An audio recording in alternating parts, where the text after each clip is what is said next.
So I've got Mali O'Donnell here, who is a fantastic actress and has worked for Theatr Nanog. So tell me, what was kind of like your first knowledge of Theatr Nanog? I don't actually remember what my first knowledge of Nanog was because I've kind of always been involved ever since I was like tiny. Um, I remember going to see shows when I was little. So I suppose my first impression of it was from an audience perspective of like being a 7-year-old kid going to see their kids' shows, which would have been like early 2000s now. But coming from it from an acting perspective, my first impression of Nanog would have been in their open audition calls that they did with, I think Barrackhouse was there at the time as well with Betsan. And it was just a lovely room. It was my first audition whilst I was doing third year. So I was really, really nervous to go in, and obviously like having known people from growing up, it was that extra pressure of, oh my God, people I know. But it couldn't have been more of a lovely audition process. Like I think I forgot the last sheet of my sheet music, and Barney was like just went along with it anyway and knew Oh, the song, brilliant. and it was like, oh, it was lovely. And yeah, thank God I did that.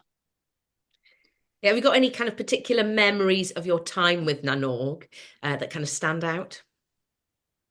Hmm. I've been really involved in the Just Jump Yeah. area of Nanog, and getting to do that in different kind of multimedias, because when I graduated, it was COVID.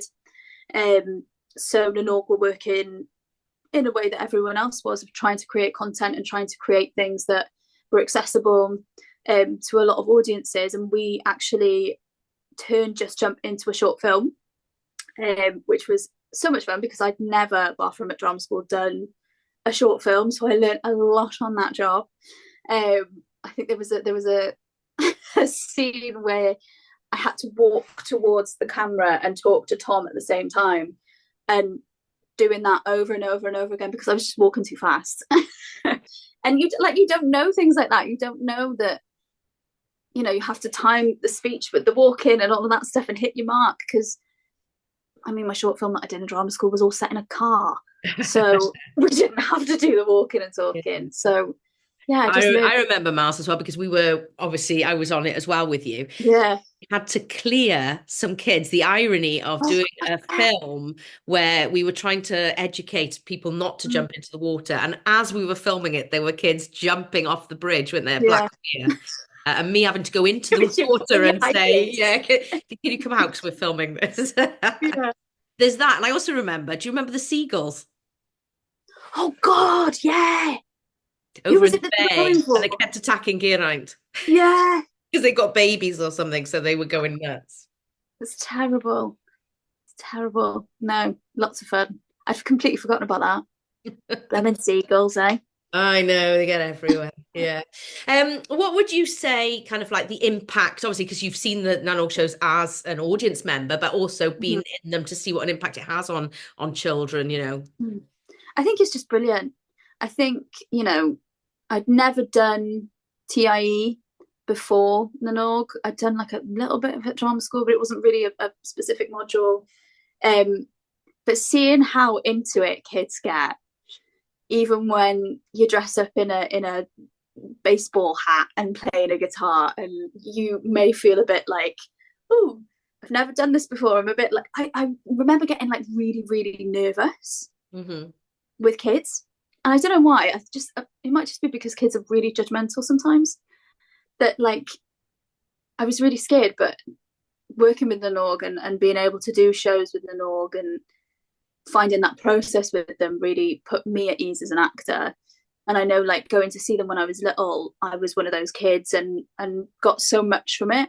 And I think companies like Nanog are what made me want to be an actor, of knowing that it can have that impression and effect on young kids, and being able to actually tell a story to, not in my case, but in a lot of cases where kids don't get to go to theatre and they don't have the accessibility to do it. So I think being involved with schools and just getting them involved because like we're talking quality shows, aren't we? That adult or children's audiences would enjoy. It's not dumbed 100%. down like that. It's no. It's they're really intelligent scripts that allow engagement, and I think in this day and age, post COVID, and also just in general, when we're so stuck to our screens and whatever, being able to go to live theatre is seen as like something special, which it is. But I also think there's an element of, especially for kids and children, of making it a kind of normal thing that you sit and you watch and you're intent on taking information in for long periods of time, because I think that's something we're losing. And I think Nghanolfan do that really well in like making the scripts really interesting, but also there's music in it, there's different costumes, there's different characters, you've got actors playing different parts all the time. So I think they do it in a really interesting and fun way. Yeah, I agree. And also in terms of a young industry professional going into it, they open a lot of doors, don't they? They really support 100%. people in the industry. Yeah, I a lot of the jobs that I've gotten over the past 4 years, almost 5 years post grad, I wouldn't have gotten if I hadn't have gone to that open call for Nghanolfan. Not only working with Nghanolfan, but also with just the creatives that are tied to Nghanolfan. Like I did Cinderella at Chester, and Barney was the MD. Betsan, who was sat in on the audition, like I got a job with Theatr House, and then my name was passed on to do Burton. Like, so there's loads of ties that you get, and I think what's important is that take all the opportunities, especially with Nghanolfan, because you never ever know where that's going to lead. And not only where it's going to lead, Nghanolfan is a brilliant company to work for anyway, so you're going to enjoy regardless of where you are. So just to finish, would you have anything to say to Nghanolfan for their 40th celebration?